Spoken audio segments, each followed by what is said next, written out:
श्रील प्रभुपाद की। कुछ अल्पज्ञों का मत है कि भगवान निष्क्रिय हैं, किंतु वे ऐसे कभी नहीं रहते। उनके कर्म उदार तथा भव्य हैं। उनकी सृष्टियां चाहे भौतिक हों या आध्यात्मिक समान रूप से आश्चर्यजनक हैं और समस्त विविधाओं से पूर्ण हैं। तो यहीं पर अभी चर्चा करेंगे। प्रभुपाद जी बताते हैं पहली बात तो कि भगवान निष्क्रिय नहीं है।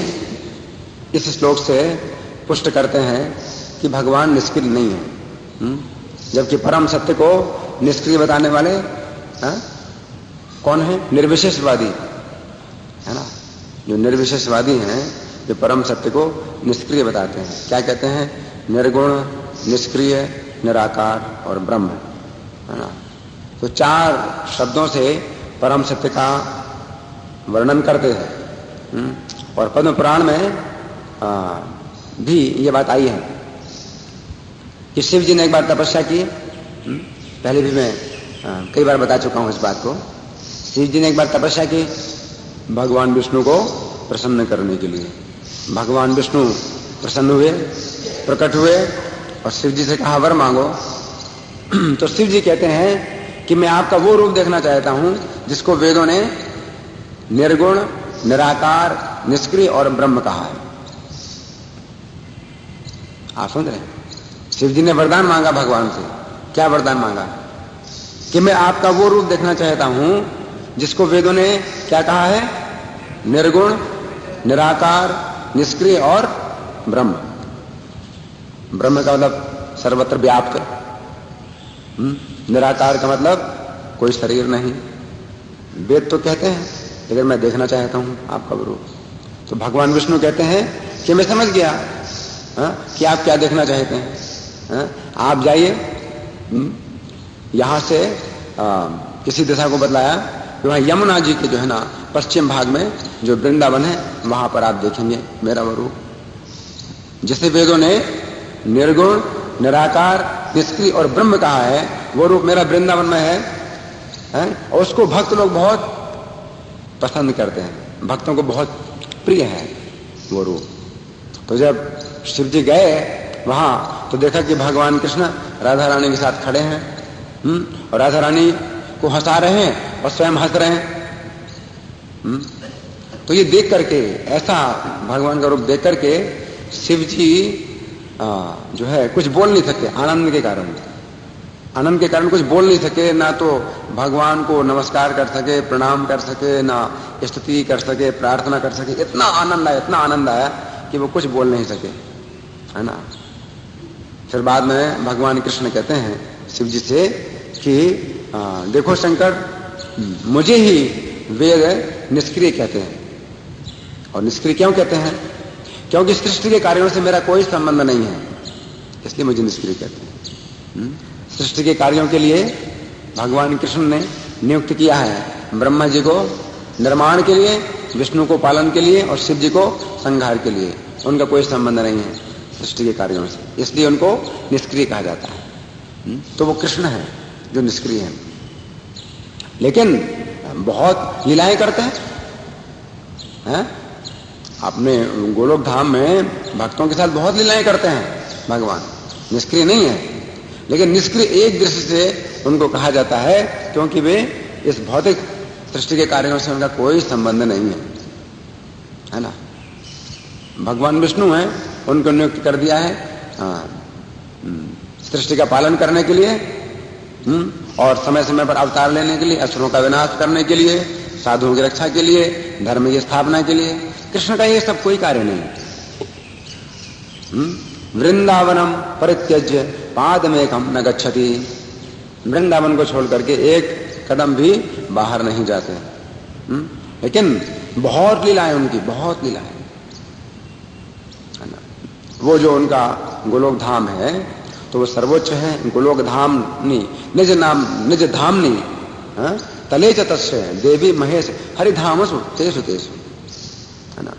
तो गोलोक धाम सर्वोच्च धाम है। वहां बहुत भगवान की लीलाएं हैं, असंख्य लीलाएं हैं। शांत रस में भी जो है ना वो लीलाएं करते हैं भक्तों के साथ में। दास रस में भी लीलाएं करते हैं। सख्य रस में लीलाएं करते हैं, वात्सल्य रस में लीलाएं करते हैं, माधुर्य रस में लीलाएं करते हैं। माधुर्य लीला गुण रूप नाम नाम, है ना। तो भगवान की लीलाओं का बहुत विस्तार है, लेकिन उनको निष्क्रिय इसलिए कहा जाता है क्योंकि उनका इस भौतिक सृष्टि के कार्यों से कोई संबंध नहीं। जैसे बहुत बड़ा किसी कंपनी का बॉस होता है, तो अपने ऑफिस में ही वो अपना मित्रों के साथ बातें करता रहता है, या गप्पे लड़ाता रहता है, और कंपनी के कितने लोग हैं जो काम में लगे हुए हैं। मैनेजर हैं वो अपने काम में लगे हुए हैं, फोरमैन काम में लगा हुआ है, और बहुत से मजदूर हैं काम में लगे हुए हैं। लेकिन वो जो बहुत बड़ा बॉस है वो अपने मस्त है, मित्रों के साथ में अपनी बातें कर रहा है, हंसी मजाक कर रहा है, उसका कुछ भी, फिर भी उसके ही आदेश से सब कार्य हो रहे हैं, और बहुत बड़ी कंपनी का मालिक है। और ये भी हो सकता है कि इसकी सैकड़ों ब्रांचेस हों पूरी दुनिया भर में, लेकिन तो भी अपने ऑफिस में वो आराम से मस्त रहता है। तो भगवान कृष्ण ने इस प्रकार से सब कुछ व्यवस्था कर दी है कि सब काम ठीक से चल रहा है, और वे अपने मस्त हैं, अपनी लीलाओं में मस्त हैं।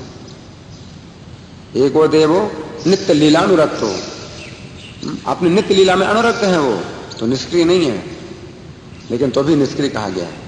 तो यहां पर प्रभुपाद जी इस श्लोक से मायावादियों के सिद्धांत को खंडित कर रहे हैं।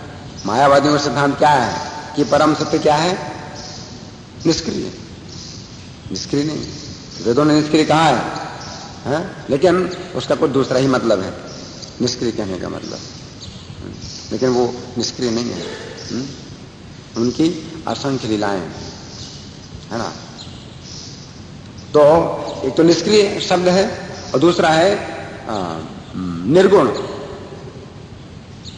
तो निर्गुण का मतलब, जो मायावादी हैं, निर्गुणवादी, वो क्या कहते हैं कि परम सत्य निर्गुण है, मतलब उसमें कोई गुण ही नहीं है। भगवान के तो अनंत गुण है, फिर वेद उनको निर्गुण क्यों कहते हैं? वेद उनको क्यों निर्गुण कहते हैं? आप क्या बताएंगे? आप, हाँ प्रभु, आप क्या बताएंगे?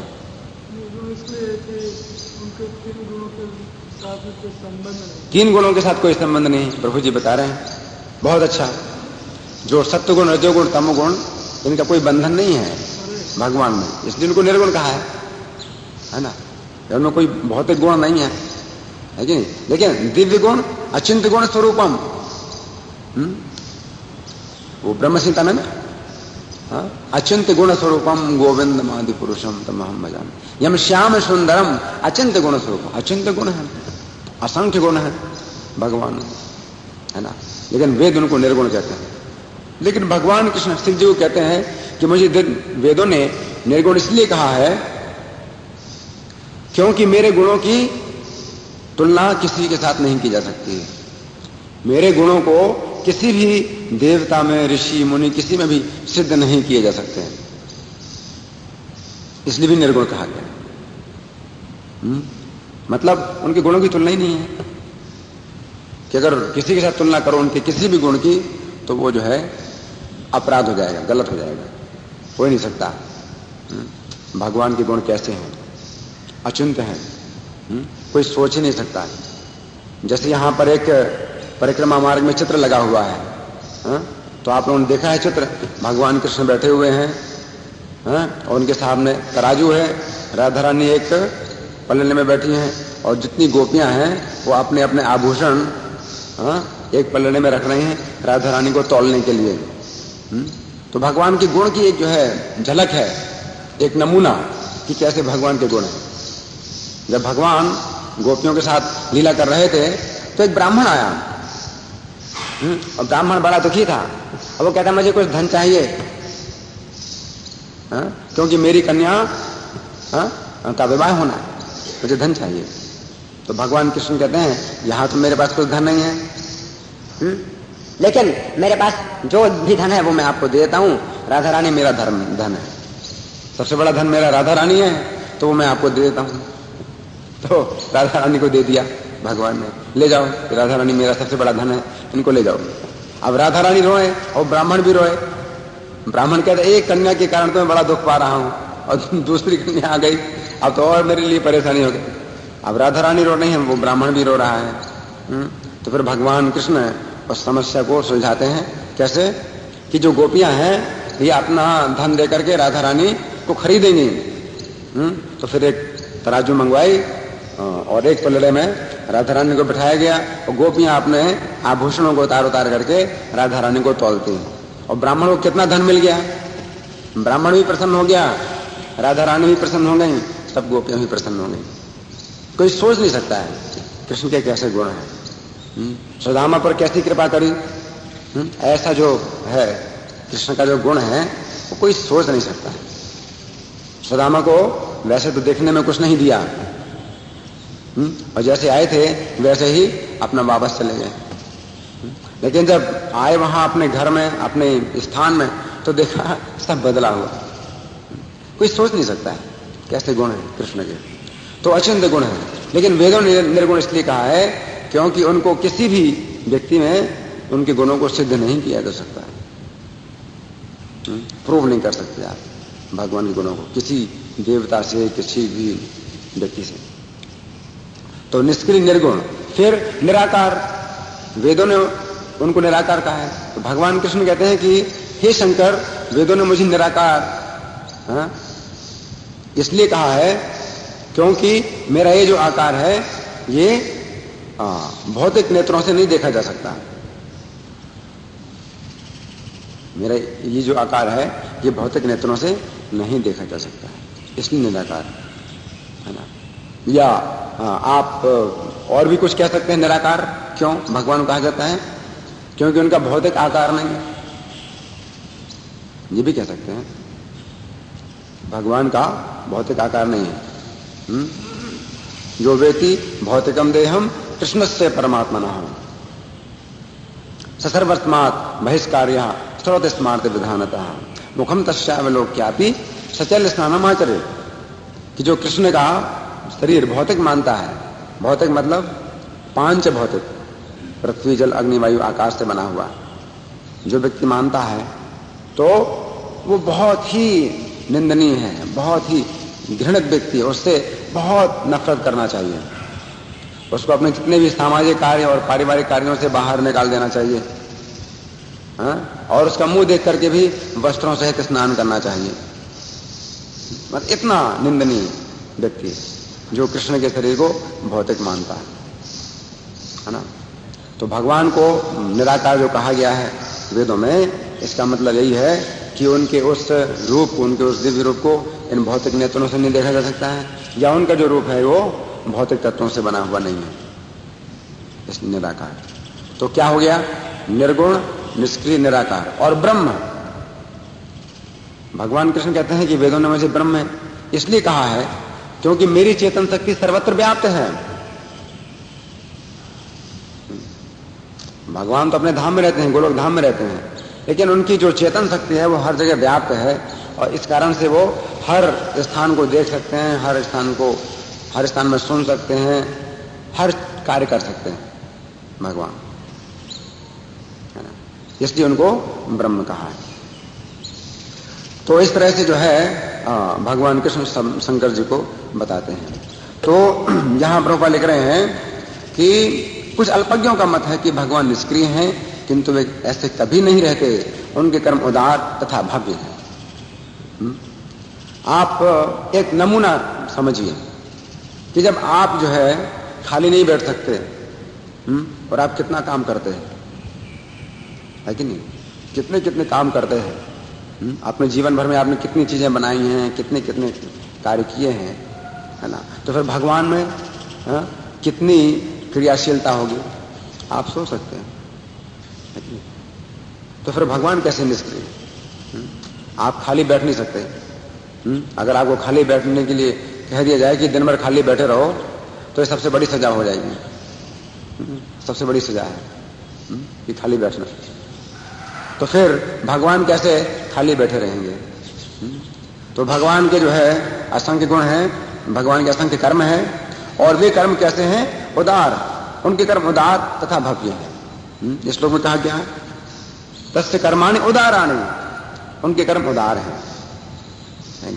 उदार का मतलब सबके लाभदायक, सबके लिए लाभकारी है। भगवान कर्म जितने भी कर्म करते हैं वो संपूर्ण प्राणियों के लिए लाभदायक होते हैं। भगवान ऐसे नहीं सोचते भाई इनका फायदा करो और इनका फायदा ना करो। उनके जितने कर्म हैं सबके लिए उदार हैं। और गीता में भगवान ने क्या कहा है? सुहृदम सर्वभूतानाम ज्ञात्वा माम शांतिं रचति, सब प्राणियों का मैं सुहृद हूं, ये जान करके ही शांति प्राप्त होती है। अगर कोई व्यक्ति शिकायत करे कि नहीं भगवान में जो है पक्षपात है और मेरा पक्ष नहीं लेते हैं और उनका पक्ष लेते हैं, वे असुर हैं। तो असुर जैसे हिरण्यकशिपु शिकायत करता था कि विष्णु पक्षपाती हैं और देवताओं का पक्ष लेते हैं, देवताओं की खुशामद करते हैं, देवताओं का पक्ष लेते हैं, और असुरों का जो है ना पक्ष नहीं लेते हैं, तो भी असुर है। लेकिन भगवान जो है सबका कल्याण करते हैं। असुरों को भी मार करके, असुरों को भी दंड दे करके भगवान क्या करते हैं? उनका कल्याण करते हैं। तो भगवान जो है हर व्यक्ति का कल्याण करने की दृष्टि से ही कोई कार्य करते हैं। उनके प्रत्येक कार्य में सबका कल्याण होता है। तो ये जो है ना समझना है। इसलिए अनुवाद में लिखा है उनके दिव्य कर्म अत्यंत उदार तथा अनुग्रह पूर्ण है। तो ये प्रभुपाद लिख रहे हैं उनके कर्म उदार तथा भव्य हैं। उनकी सृष्टियां चाहे भौतिक हों या आध्यात्मिक समान रूप से आश्चर्यजनक हैं। अब सृष्टियां मतलब ये जो भौतिक जगत है ये भगवान की सृष्टि है और आध्यात्मिक जगत भी भगवान की सृष्टि है। तो प्रभुपाद इसको भी भगवान का कर्म बता रहे हैं। ये भी भगवान का कर्म है ना। जैसे कभी कभी कोई चीज आपने बनाई है तो भाई कहते हैं ये किसका कार्य है? हाँ भाई आपका कार्य है। कोई अच्छा चित्र बनाया, ये किसका कर्म है, किसका कार्य है? ये इन प्रभु जी ने बनाई है। श्रद्धावान जी बनाते हैं कुछ चित्र, है कि नहीं? तो उसको भी कार्य कहा जाता है। कोई चीज जो बनाई गई है उसको भी कार्य। तो भौतिक सृष्टि भी भगवान का कर्म है, आध्यात्मिक सृष्टि भी भगवान का कर्म है। तो इसको भी प्रभुपाद जी कर्म में गिनती कर रहे हैं। उनकी सृष्टियां चाहे भौतिक हों या आध्यात्मिक समान रूप से आश्चर्यजनक हैं और समस्त विविधताओं से पूर्ण हैं। सब प्रकार की विविधताएं हैं। इस भौतिक जगत में भी अनेक विविधताएं हैं और आश्चर्य भी, बहुत आश्चर्य है। इस भौतिक जगत में भी भगवान के बहुत से आश्चर्य हैं। ये भी भगवान के उदार कर्म है। जैसे सोचिए मिट्टी से सब प्रकार के फल पैदा हो रहे हैं। हरि बोल। मिट्टी से ही सब प्रकार के अन्न हैं, फल हैं, सब्जियां हैं, ये सब पैदा हो रहे हैं और कैसे कैसे स्वादिष्ट पदार्थ मिट्टी से ही पैदा हो रहे हैं। ये भगवान के उदार कर्म है।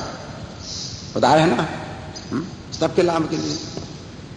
हर व्यक्ति जो ना इनका लाभ उठाता है। सूर्य जो चमक रहा है ना, ये भगवान का एक उदार कर्म है। सूर्य की रोशनी से कितना लाभ हो रहा है लोगों को। तो सब भगवान के उदार कर्म है ना। और क्या कर्म उदार?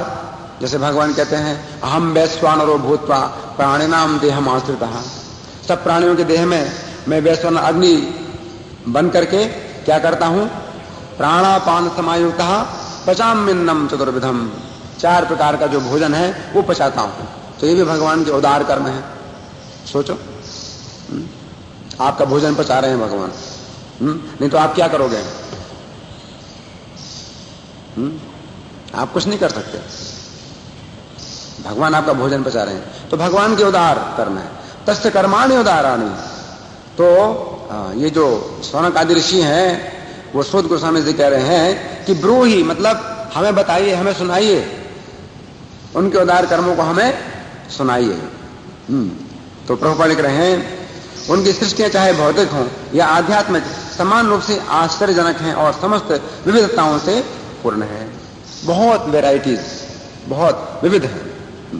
आगे इनका गुणगान श्री नारद, व्यास, वाल्मीकि, देवल, अच्युत, मध्व, श्री चैतन्य, रामानुज, विष्णु स्वामी, निम्बार्क, श्रीधर, विश्वनाथ, बलदेव, भक्ति विनोद, भक्ति सिद्धांत सरस्वती तथा अन्य अनेक विद्वानों एवं स्वरूप सिद्ध आत्माओं द्वारा किया जाता है। अब ये प्रभुपाद तात्पर्य में लिख रहे हैं, इतने नाम जो गिना रहे हैं, किस लिए?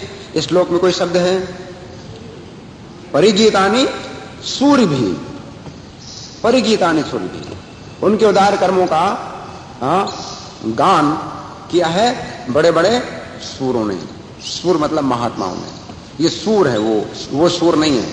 एक सूर होता है जो कि क्षत्रियों में होता है, मतलब वीर, सूरवीर, वो सूर होता है, मतलब शिशु वाला शाह होता है। लेकिन ये सा दूसरा है। ये कौन सा सा है? सीटी वाला सूर। तो यहां सूर का मतलब होता है विद्वान, महात्मा। जैसे मोह्यंति यत् सूर्यः, भागवत का पहला श्लोक है कि सूर मतलब बड़े बड़े जो विद्वान है वो भी मोहित हो जाते हैं वेदों में। तो परिगीतानि सूर्य भी, परिगीतानि, परि का मतलब चारों ओर से, गीतानि माने गाया है या फैलाया है। भगवान के इन उदार कर्मों को वो फैलाते हैं, नहीं प्रचार करते हैं। परिगीतानि सूर्य भी। तो फिर सूरों के नाम गिनाए प्रभुपाद जी ने, और सूरों में किसका नाम गिनाया है? नारद जी। नारद जी बहुत बड़े सूर हैं इस मामले में, क्योंकि वे हर जगह भगवान का गुणगान करते हैं। और दूसरे व्यास जी बहुत बड़े सूर हैं, क्योंकि उन्होंने भी श्रीमद् भागवत की रचना की है, कलयुग के प्राणियों का उद्धार करने के लिए, कलयुग के प्राणियों को दृष्टि प्रदान करने के लिए। तो बहुत बड़े सूर हैं व्यास जी। और वाल्मीकि ये बहुत बड़े सूर हैं, आदि कवि, जिन्होंने आदि काव्य की रचना की है, रामायण है ना। जब तक सूर्य हैं, चंद्रमा है, तब तक रामायण है। रामायण का गान भी होता रहेगा। और देवल, अच्युत, इनका नाम 10वें स्कंद गीता के 10वें अध्याय में अर्जुन कहते हैं असतो देवलो व्यास। देवल, अच्युत ये भी आपके बारे में बताते हैं, आपका गुणगान करते हैं, अच्युत, देवल। और मध्व, मध्व आप जानते हैं, जिनके शिष्य परंपरा में हम लोग आते हैं, मध्व संप्रदाय, मध्वाचार्य। तो ये भी बहुत बड़े सूर हैं, जिन्होंने अद्वैतवाद का खंडन करके, हरि बोल, अगर नहीं सुनना है तो कम से कम दूसरों को तो सुनने दो, क्यों बाधा डाल रहे हो?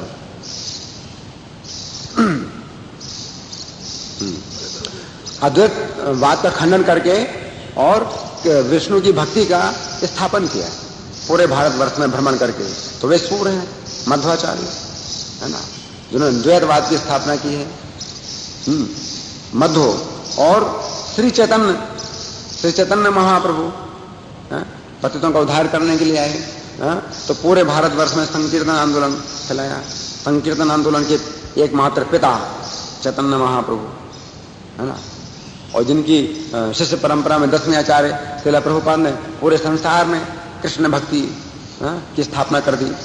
और फिर रामानुज आचार्य, ये भी बहुत बड़े सूर हैं, जिन्होंने विशिष्टाद्वैत की स्थापना की। उन्होंने भी पूरे भारत में भ्रमण किया और जैनियों को, बौद्धों को और मायावादी निर्विशेषवादियों को हराया शास्त्रार्थ में, और विशिष्टाद्वैत की स्थापना की। तो रामानुज आचार्य। फिर विष्णु स्वामी भी एक संप्रदाय है, जो कि रुद्र संप्रदाय के अंतर्गत है ना। तो विष्णु स्वामी ने भी ग्रंथों की टीकाएं लिखी हैं और शुद्धाद्वैत की स्थापना की है। तो ये बहुत बड़े सूर हैं। निम्बार्क आचार्य, ये भी कुमार संप्रदाय में आते हैं, और इनकी भी टीकाएं हैं। निम्बार्क संप्रदाय के जो वैष्णव हैं वो भी राधा कृष्ण का भजन करते हैं। तो ये बहुत बड़े सूर हैं। हरि बोल। खड़े हो जाओ। श्रीधर स्वामी बहुत बड़े सूर हैं। उन्होंने श्रीमद् भागवत की टीका लिखी है, श्रीधरी टीका नाम से विख्यात है, जिसको चैतन्य महाप्रभु ने सबसे अधिक प्रामाणिक टीका भागवत की मानी है, श्रीधर। और फिर विश्वनाथ चक्रवर्ती ठाकुर, उन्होंने भी टीकाएं लिखी हैं भगवत गीता की, श्रीमद् भागवत की। तो ये भी बहुत बड़े सूर हैं, जिन्होंने बड़ी जो है ना रस भरी टीकाएं लिखी हैं भगवत गीता की और श्रीमद् भागवत की। बलदेव विद्याभूषण विश्वनाथ चक्रवर्ती ठाकुर के शिष्य थे, बलदेव विद्याभूषण। उन्होंने भी बहुत सुंदर टीकाएं लिखी हैं ग्रंथों की। भक्ति विनोद ठाकुर ये भी बहुत बड़े सूर हैं, जिनकी इच्छा से ही प्रभुपाद जी ने पूरे संसार में ये आंदोलन फैलाया है। भक्ति विनोद ठाकुर, उनकी ही इच्छा थी कि ऐसा हो, और उनकी ही भविष्यवाणी थी कि 100 साल के बाद ऐसा होगा कि एक व्यक्ति आएंगे जो कि व्यक्तिगत रूप से पूरे संसार में लोगों को भक्त बनाएंगे, प्रचार करेंगे कृष्ण भावनामृत का। भक्ति सिद्धांत सरस्वती ठाकुर ये भी बहुत बड़े सूर हैं, क्योंकि इन्होंने ही जो है पुस्तकों की छपाई के लिए छापा खाने की स्थापना की, और छापा खाने को ज्यादा महत्व दिया प्रिंटिंग प्रेस को, क्योंकि प्रिंटिंग प्रेस से जो है इसको ही बृहद मृदंग का नाम दिया उन्होंने। ये बृहद मृदंग है, बड़ा मृदंग है, क्योंकि इससे जो ना अधिक से अधिक संख्या में थोड़े समय में ही किताबें छापी जा सकती हैं, जिससे कि जो है पूरे संसार में कृष्ण का गुणगान फैलेगा, है ना। और वही भक्ति सिद्धांत महाराज दैनिक समाचार पत्र निकालते थे, नदिया प्रकाश। किसी ने कहा कि दैनिक समाचार पत्र की क्या जरूरत है, आध्यात्मिक, केवल आध्यात्मिक जो भगवान के कार्यकलाप हैं उनके लिए दैनिक समाचार पत्र क्यों निकाल रहे हैं? तो फिर वो बताते थे कि अरे 1 सेकंड में भी अगर समाचार पत्र निकले भगवान की लीलाओं का तो वो भी कम है, क्योंकि भगवान के तो कितने कर्म है, असंख्य कर्म है। वो कहते 1 सेकंड में भी अगर समाचार पत्र निकले तो वो भी कम है ना। तो वो भक्ति सिद्धांत महाराज भी बहुत बड़े सूर हैं, और तथा अन्य अनेक विद्वानों एवं स्वरूप सिद्ध आत्माओं द्वारा किया जाता है। परिगीतानि सूरी भी, तो इसको प्रभुपाद जी समझाते हैं और कुछ नाम गिनाते हैं, लेकिन असंख्य ऐसे भक्त हुए हैं जिन्होंने भगवान का जो गुणगान है फैलाया है।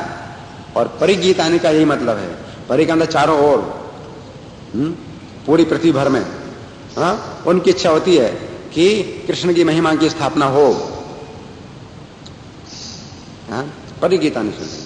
तो सौनकादि ऋषि कहते हैं कि भगवान के उन गुणगानों को हमें सुनाइए जो कि बड़े बड़े महात्माओं ने ये कार्य किया है, मतलब पूरे संसार में फैलाया है। और गोपियां भी कहती हैं, जब भगवान अंतर्धान हो गए, तव कथामृतम तप्त जीवनम कविभिरीडितम कल्मषापहम श्रवण मंगलम श्रीमदाततम भुवि गृह्णन्ति ते भूरिदा जना। वो कहते हैं कि वे ही सबसे बड़ा जो है इस पृथ्वी को दान देने वाले हैं। भूमि गृह्णन, जो पृथ्वी में आपकी कथा अमृत देते हैं, प्रदान करते हैं, भूरिदा जना, वे ही सबसे ज्यादा देने वाले हैं। बाकी तो कोई व्यक्ति कुछ देता है तो यहां से लेकर के वहां देता है, लेकिन वो है तो इसी संसार की चीज। कृष्ण कथा इस संसार की चीज नहीं है, ये आध्यात्मिक जगत की चीज है जो इस भौतिक जगत में देते हैं, तो वे वास्तव में देने वाले। तप्त जीवनम, ये कथा अमृत जो है, जो तुम्हारी कथा का अमृत है, ये तप्त जीवनम, संसार के जो त्रिविध तापों में जो तपे हुए हैं, जल रहे हैं, उनको जीवन प्रदान करने वाली तप्त जीवनम। कभी भी रीडितम, श्रेष्ठ विद्वानों ने इसका वर्णन किया है। कभी भी रीडितम कल्मषापहम, ये पापों को दूर करने वाली। श्रवण मंगलम, श्रवण से मंगलकारी। श्रवण मंगलम श्रीमद, बहुत सुंदर है। आततम, बहुत विस्तृत है। भुवि गृह्णन्ति थे, इस पृथ्वी में जो इस कथा का जो है प्रचार करते हैं, भूरिदा जना, वे बहुत बड़े जो है ना देने वाले हैं। तो ये प्रभुपाद लिख रहे हैं। फिर ये दोनों प्रकार की सृष्टियां ऐश्वर्य, सौंदर्य तथा ज्ञान से परिपूर्ण है, किंतु आध्यात्मिक जगत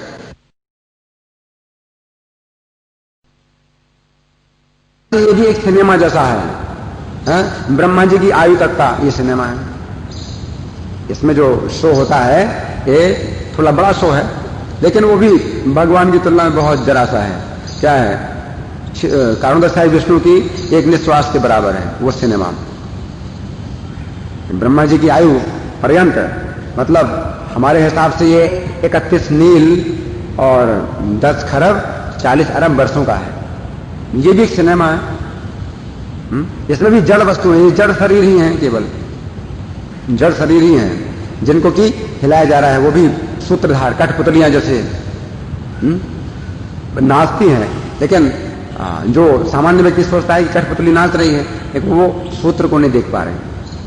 तो वास्तव में जड़, ये सब जड़ जगत के जो कार्य हैं, ये सब जड़ है वास्तव में। तो सिनेमा की तरह अगर आप गहराई से देखें तो बहुत अच्छी तुलना प्रभुपाद जी करते हैं सिनेमा से। ये जो ना एक फिल्म है, एक जो कि फिल्म का प्रदर्शन है, जो कि ब्रह्मा के जीवन काल तक चलती है और फिर समाप्त हो जाता है कि नहीं? लेकिन आध्यात्मिक जगत की तुलना में ये ब्रह्मा जी का जीवन काल बहुत छोटा है, बहुत छोटा है। आध्यात्मिक जगत की तुलना में ये जो ब्रह्मा जी की आयु भी एक बिजली की चमक के बराबर है। बस बिजली की चमक देखते हैं आकाश में, कितनी देर के लिए होती है? 1 सेकंड, है ना? तो ये सिनेमा है, क्योंकि जड़ वस्तुओं का है ये सब कार्य, जड़ वस्तुओं का है। शरीर जड़ है, मरा हुआ है ना? इसी का ही कार्य चल रहा है इस भौतिक में। तो सिनेमा की तरह है ये भौतिक सृष्टियां, और उनकी तुलना सिनेमा से की जा सकती है और उन अल्पज्ञ पुरुषों को आकृष्ट करती है जो मिथ्या वस्तुओं द्वारा आकृष्ट होते हैं। जो कम बुद्धिमान हैं, जो पागल लोग हैं, वो इसमें आकर्षित होते हैं। ये सिनेमा को देखने के लिए कितनी भीड़ लगती है, लोग धक्कम धक्की करते हैं बहुत, है कि नहीं? ये अल्पज्ञ लोग हैं जो कि इसमें आकर्षित होते हैं सिनेमा को देखने में। उसी प्रकार से इस भौतिक जगत में कुछ लोग जो रहना चाहते हैं और इसमें कुछ आनंद लेने का प्रयास करते हैं, तो ये भी उसी प्रकार है। इस सिनेमा को देखने के बाद कैसा लगता है? अंधेरे से जब बाहर निकलते हैं सिनेमा को देख करके, तो आंखों में बड़ा दर्द पैदा होता है, तनाव पैदा होता है, और फिर तबीयत बड़ी बोर होती है सिनेमा को देखने के बाद।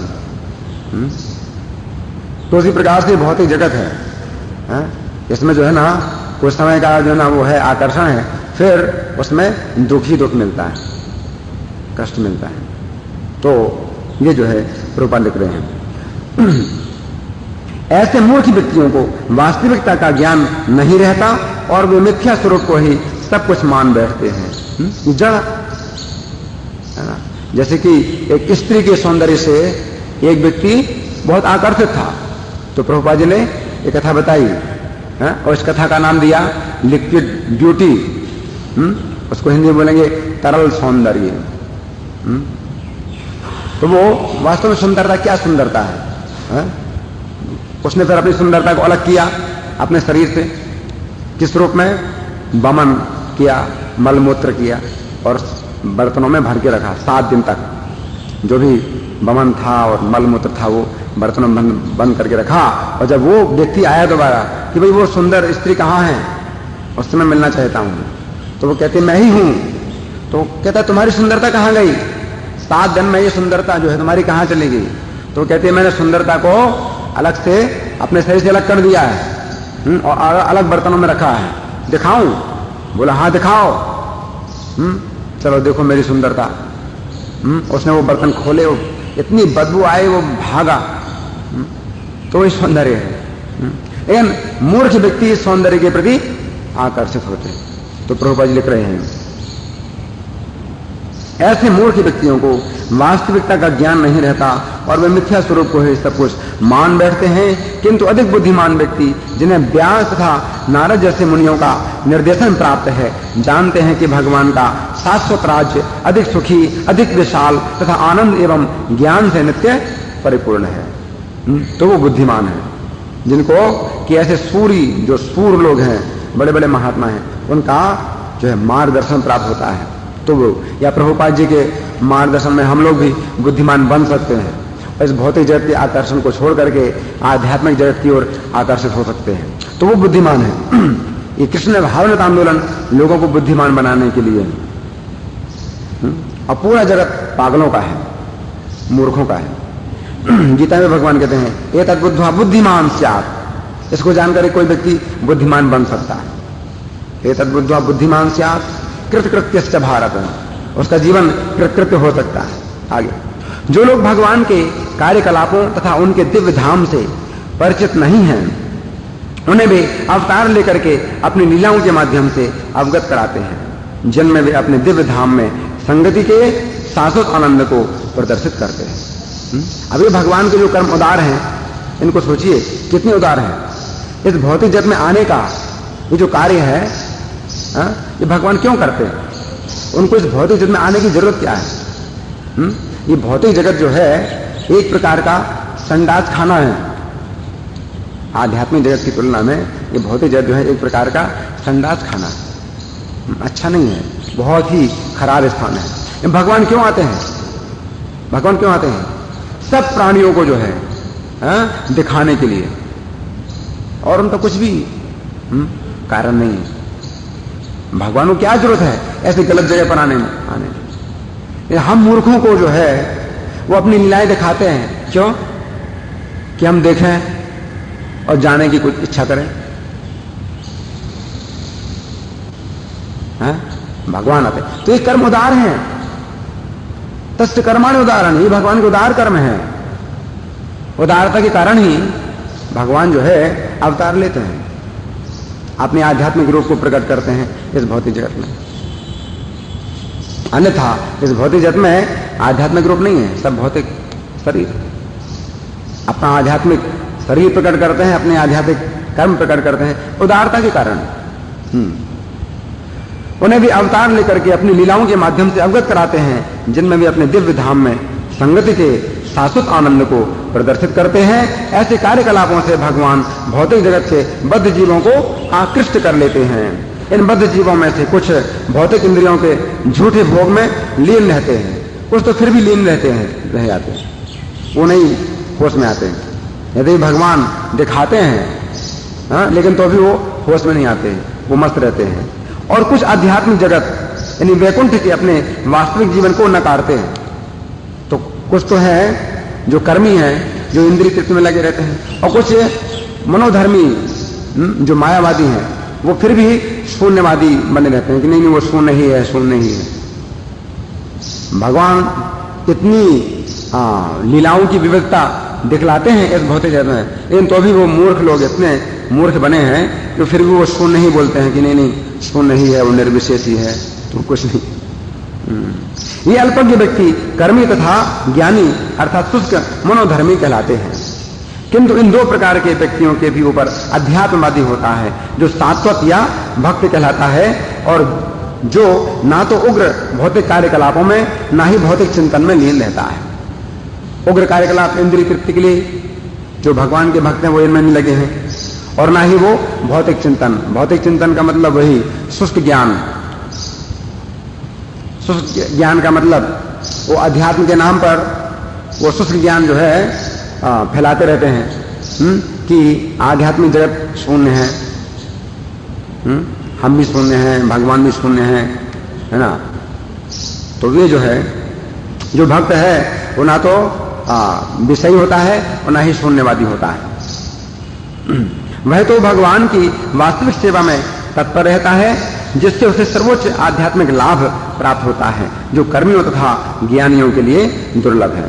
भौतिक तथा आध्यात्मिक जगतों के परम नियंता के रूप में भगवान के असीम श्रेणियों के विविध अवतार होते हैं। अब यहां पर बताया है लीला विविधता कला। इसकी प्रभुपाद व्याख्या करते हैं कि लीला से वो विभिन्न कलाएं प्रकट करते हैं। तो कलाओं का जो तात्पर्य है प्रभुपाद जी बताते हैं श्रेणियां, विभिन्न प्रकार की श्रेणियों में अवतार भगवान धारण करते हैं। विविध असीम श्रेणियों के विविध अवतार, ब्रह्मा, रुद्र, मनु, पृथु तथा व्यास जैसे अवतार तो उनके भौतिक गुणात्मक अवतार हैं। ये भौतिक गुणों में अवतार भगवान के होते हैं।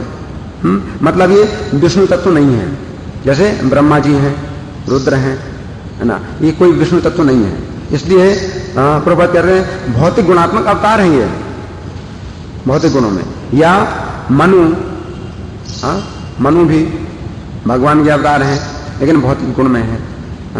मतलब शासन करने के लिए, पृथ्वी पर शासन करने के लिए, वंश परंपरा की स्थापना करने के लिए मनु जो प्रकट होते हैं, है ना, तो ये विष्णु तत्व नहीं है, तो भगवान के अवतार कहे जाते हैं। और पृथु महाराज भी भगवान के शक्त्यावेश अवतार हैं। और व्यास जी भी भगवान के साहित्यिक अवतार हैं। ये विष्णु तत्व नहीं है। तो ये उनके भौतिक गुणात्मक अवतार हैं। लेकिन राम, नरसिंह, वराह तथा वामन जैसे अवतार दिव्य अवतार कहलाते हैं। ये विष्णु तत्व हैं, भगवान के स्वांश हैं। वो विभिन्न अंश हैं और ये स्वांश। लेकिन भगवान श्री कृष्ण इन समस्त अवतारों के उत्स हैं, अतः वे समस्त कारणों के कारण हैं। तो यहां पर जो है शौनक आदि ऋषि सूत गोस्वामी से कृष्ण के बारे में बोल रहे हैं। उनके कर्म जो उदार हैं, महात्माओं के द्वारा परिगीत हुए हैं, यानी फैलाए गए हैं। जो सूर हैं, जो महात्मा हैं, उनकी हमेशा यही चेष्टा होती है कि पूरे संसार में सब लोग जाने भगवान की उदारता के बारे में, भगवान की महिमा के बारे में। प्रभुपाद की इच्छा रहती है उनकी पुस्तकों में ज्यादा से ज्यादा वितरण हो। वो कहते हैं कि मैं अपनी पुस्तकों में जिंदा हूं, तुम मुझे जिंदा रखना चाहते हो तो अधिक से अधिक मेरी पुस्तकें छापो, वितरण करो, है ना। तो ये महात्माओं का एकमात्र यही कार्य होता है। ब्रूहिणा श्रद्धाना नाम। तो प्रभुपाद का तात्पर्य पूरा समाप्त हो चुका है। अब यहाँ इस श्लोक में शौनक आदि ऋषि कह रहे हैं ब्रूहिणा श्रद्धाना नाम, कि हम श्रद्धालुओं को आप बताइए। श्रद्धाना नाम का शब्दार्थ प्रभुपाद लिखते हैं आदर पूर्वक ग्रहण करने के लिए उद्यत। उद्यत मतलब बहुत उत्सुक हैं ग्रहण करने के लिए, सुनने के लिए, आदर पूर्वक। तो ये योग्यता है। और इस प्रकार से जो है ना, जब व्यक्ति जो है ना प्रश्न करता है और अपनी श्रद्धा, अपना आदर जब प्रकट करता है, तब वक्ता को बोलने की इच्छा होती है। जो वक्ता में जो बोलने की शक्ति आती है वो श्रोताओं के द्वारा आती है, श्रोताओं की श्रद्धा से आती है ना। इसलिए भगवान गीता में कहते हैं ना कि इदम तेना तपस्काय ना भक्ताय कदाचन चासु श्रुतवाच्यम यचमाम यो भी सूयति। किस व्यक्ति को नहीं बताना, जो भक्त नहीं है उसको नहीं बताना, जो तपस्वी नहीं है उसको नहीं बताना। श्रद्धावान अनसूयस्य श्रृणुयात अपि न। जो श्रद्धावान है ना, वो अगर श्रवण ही करे केवल श्रद्धा पूर्वक, अगर ना भी समझ पाए तो फिर वो पापों से मुक्त हो जाता है। तो श्रद्धा बहुत जरूरी है। श्रवण करने में श्रद्धा की बहुत आवश्यकता है। और भक्ति का प्रारंभ होता है कहां से? आदो श्रद्धा। आदो श्रद्धा ही से ही भक्ति शुरू होती है। तो अब यहां पर मैं कुछ प्रश्नोत्तर चाहूंगा आप लोगों की ओर से। तो किसी का कोई प्रश्न है या कोई चर्चा?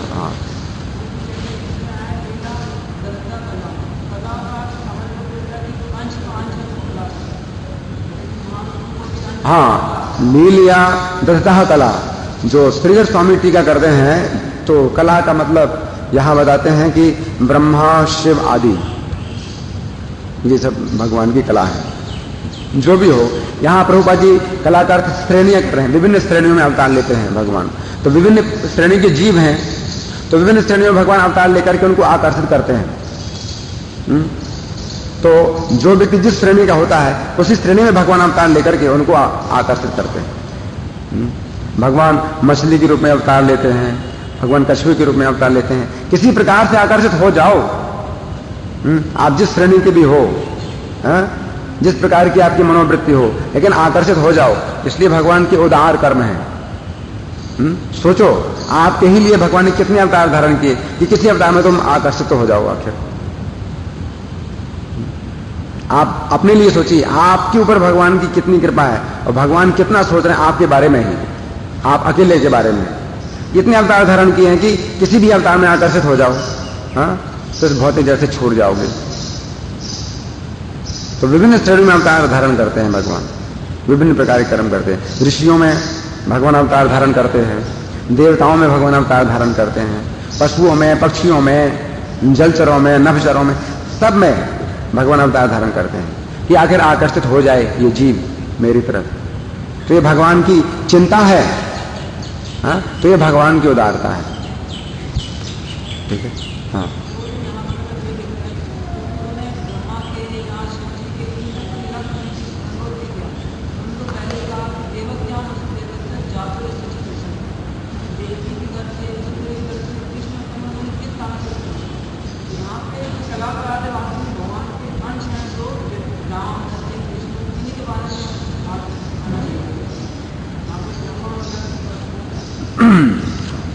लेकिन आगे चल करके वो कहते हैं अथाख्या ही हरेर धीमन अवतार कथा शुभा, अवतारों की कथाएं। 10वें स्कंद तक भगवान की बहुत सी अवतारों का वर्णन है।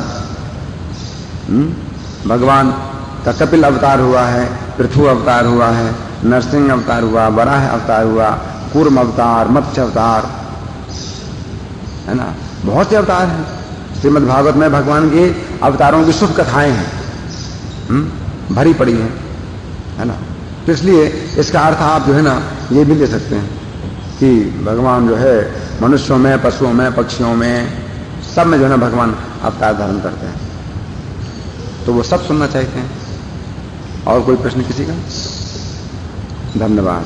ग्रंथराज श्रीमद् भागवतम की, जगत गुरु श्रीला प्रभुपाद की, श्री श्री राधा पार्थ ललिता विशाखा गौरता सीताराम लक्ष्मण हनुमान की।